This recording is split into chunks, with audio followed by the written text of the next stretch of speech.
I wasn't expecting to make this video, and I definitely wasn't expecting to make this video in the first round of the Stanley Cup playoffs. What's going on, guys? It's Kevin Forte. Make sure to like and subscribe to the channel here at Goal Line Hockey. We have got a hell of a video for you today. The Boston Bruins were eliminated from the Stanley Cup playoffs in the first round. That's right, against the Florida Panthers in 7 games. This is playoff hockey at its finest, and unfortunately for the Bruins and their fans, they are the victim and the casualty of said NHL playoffs. You know, they always say, listen, if you get into the playoffs, anything can happen. And this is the true definition of that. And, you know, thank God for Boston. There was another team that also kind of got knocked off their horse, the Colorado Avalanche, and we'll talk about that in another video. But the Boston Bruins, after having a record-breaking season of 65 wins, 135 points, winning the President's Trophy, this was the best team in hockey. They were second during the regular season for goals for, only behind the Edmonton Oilers, and they had the best goals against average in the entire league. They have probably finalists for big trophies this year. Of course, they won the President's Trophy, which looking back now probably doesn't mean all that much to them. They won the Atlantic Division during the regular season. They also potentially have a Jack Adams Award finalist in Coach Jim Montgomery, as well as goaltender Linus Ullmark, I would assume is going to be in the running for the Vezina Trophy. And it's just insanity looking at how this season has gone for the Bruins. You know, it was a season of so many highs, and then just the lows came out of nowhere, and the Bruins are where they're at right now, which is golfing. Now, if you look at what happened, you know, down the stretch, there was definitely some questionable things about maybe load management. Should they sit some guys? Should they not?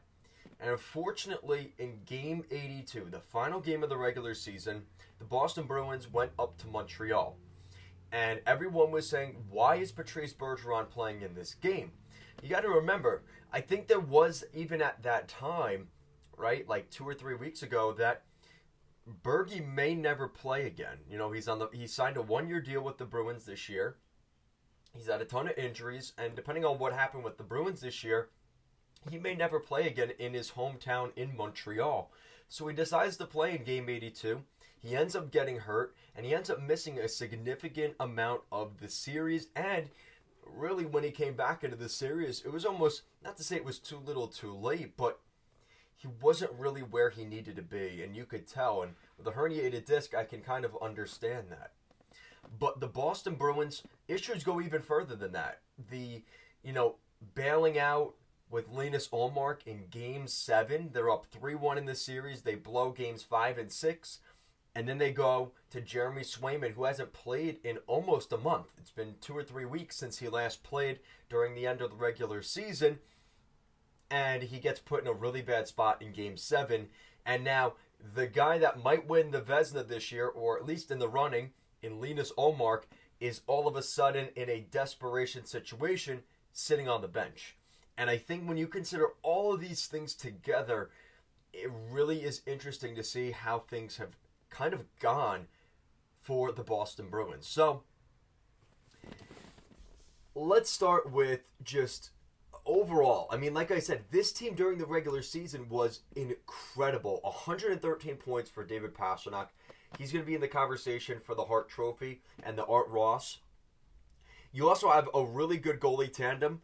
Between the two of them together, they have over a 930. It's around a 930 save percentage between Ullmark and Swayman. I mean, that is ridiculous. That is really good. And even looking at the points, I mean, listen, one of the best acquisitions at the deadline, maybe other than Ryan O'Reilly in Toronto, was Tyler Bertuzzi from the Red Wings to the Bruins. He had 10 points in 7 games. He picked up a big goal in Game 7. You can't really be too upset with him. Marchand played really well. Taylor Hall put it together in the playoffs. He was a little bit dormant during the regular season at points, but he really performed in the playoffs. Same thing for Orlov. You know, a bunch of these guys. Pavel Zacha. You know, if anything, Pasta he had 5 goals in the series, but he only had 5 points. Again, I guess it is what it is, but when you look at the Bruins, it's not the guys that you were expecting to, are they going to play well or not, right? Taylor Hall played well. Orlov played well. Those guys all did what they needed to do. They just ran into a team in the Panthers that was just able to kind of punch back. When the Panthers were down 3-1 in this series after Game 4, it was kind of easy to sit there and say, yeah, this is probably it, right? Game 5 or 6, Boston will take care of business, whether at home in 5 or on the road in 6 in a desperate situation. Don't force a Game 7. That's not necessarily what happened. And, everybody's predictions before the series, it was kind of aligning that way with 3-1 Boston. And they end up blowing 3 straight games. And the Panthers, who were up back against the wall for 3 straight games, find a way to get it done. But, I know it's been a rough couple of days here for the Bruins fans. It's going to be a really long off season for Bruins fans. Definitely turn off Twitter, Instagram. Don't even bother looking. I definitely understand your, I'd like to think I understand your pain, and I don't. As an Islander fan, my team's never been a President's Trophy winning team and never been in that kind of situation, but the pressure definitely got to the Bruins, and I didn't think that would be the case with guys like Marchand, with guys like Krejci, Bergeron. I thought this team would be immune to that, but they were not, and I think the pressure got to them, especially in Game 7, and you kind of saw that in the Leafs-Lightning series. It just seemed like the Lightning just put a lot of pressure on themselves because the expectation is for them to probably get back at least to the conference final, and they weren't able to do that. So, when I look at the Bruins, this is a really good team. I mean, for me to sit here and say this isn't a good group is ridiculous. But there is a lot of questions because you look in the offseason, there's a lot of UFAs on this team. Starting off with Nick Foligno, he's a UFA this summer. He's 35 years old. Maybe he comes back on a league minimum deal for another year or two. Patrice Bergeron, I'm not really sure what's going to happen there. I don't think even Bergeron knows yet. I do think he's going to retire. And I hate to say it, he was able to go out on his own accord, but he's really banged up. You can just tell. And I really feel bad for him. You can just tell after the series, he was really upset. And if anything, I'm really, I'm definitely more sympathetic toward Patrice Bergeron than anybody else on the Bruins because he is the heart and soul of that team. You also have Tyler Bertuzzi. I'd like to think they'd keep him. He played really well this season for the Bruins, and he's that kind of guy that just kind of fits the mold of the Boston Bruins. So I think they're going to do everything possible to find a way to keep him in Boston. But we'll see what happens with that. You also have Thomas Nosek. He's been a fine player, but I don't know if they're going to make him a priority. He's a good pain-in-the-neck player, but I think they'll try and find a way to get something done with him. He's a good penalty killer. Garnet Hathaway, I'm not really sure what they're thinking with him at this point. He's been a decent player. I don't know how great of a fit he's been, so we'll see what ends up happening with Hathaway. But I wouldn't be surprised if a guy like Hathaway and Nosek end up seeing the door and end up going to free agency. You also have Trent Frederick. I think they're going to keep him. He's been a very good, serviceable depth center. And, if Bergeron leaves, probably in a more prominent role. So I think they're going to keep him. David Krejci, I think, is done. 37 years old. He came back. Again, another guy similar to Bergeron I do have some sympathy toward. But definitely not a great situation for those two players. It's tough. It's tough, man. That's how hockey works. But I don't think either of those guys will be back, truthfully. Krejci or Bergeron. And Nosek and Hathaway, I don't think will be back. I think we're going to see them go after guys like Frederick and Bertuzzi up front, try to keep them around long term.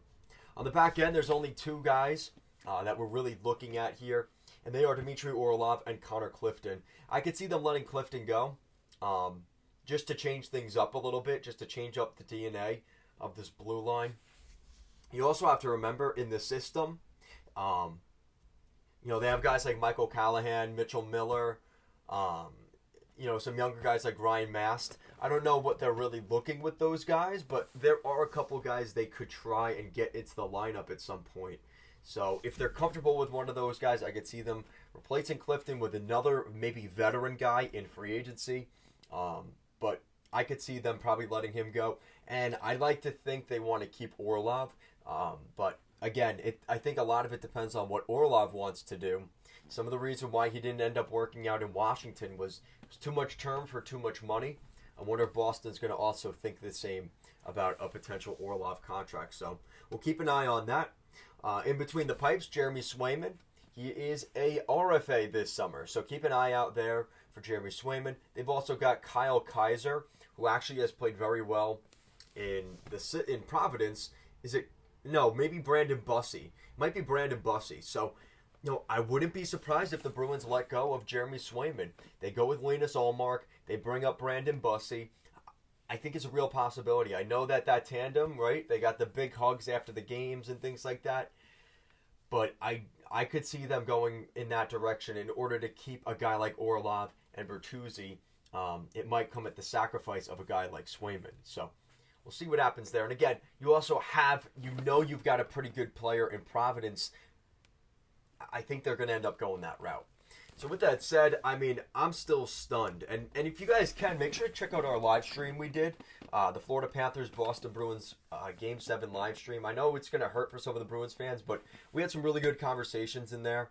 But honestly, as a Bruin, if I'm a Bruins fan, I'm just hiding in a ditch for the next 5 or 6 months because they were so high and mighty going into the playoffs. The expectation was, why the Leaf fans cheering? They're going to lose to Boston in the second round anyway. But Bruins never got there, and I really, like I said, I'm kind of speechless. I mean, in terms of what they can really do, I think a lot of it is going to be just trying to retain who's already there. And with $10.5 million, you could probably keep Orlov, you could keep Bertuzzi.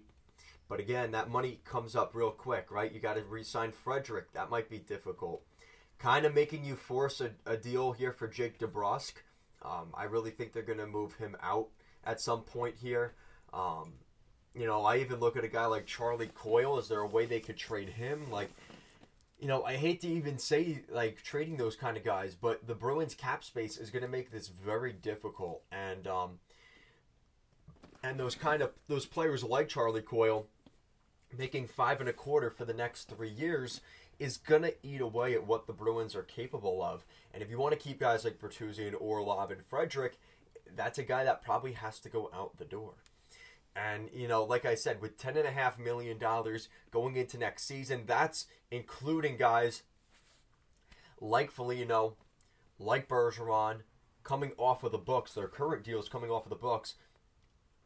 It's going to be tough for the Bruins to find a way to make this work, and including a goalie, right? If they decide to keep Swayman, that's going to make things even more difficult. So let me know what you guys think down in the comment section down below. What do you guys think of the Boston Bruins? I think everyone's still a little bit shocked at just what happened there in Game 7 in Boston. This is just so not what we're used to seeing from the Boston Bruins. I do have a little bit of sympathy. I'm from New York, so there's always that New York-Boston rivalry. So I did revel in it a little bit, but I definitely understand just with what was on the line for the Bruins this year, and just kind of the last dance of the Chicago Bulls-esque thing from basketball. It really is a shame how things ended, and shout out to the Florida Panthers. They put together a great series. They're moving on, and we're making that preview here today. But, man, I want to know your guys' thoughts on the Bruins. Guys, thank you so much for watching this video. Make sure to like and subscribe to the channel, and I will see you again next time.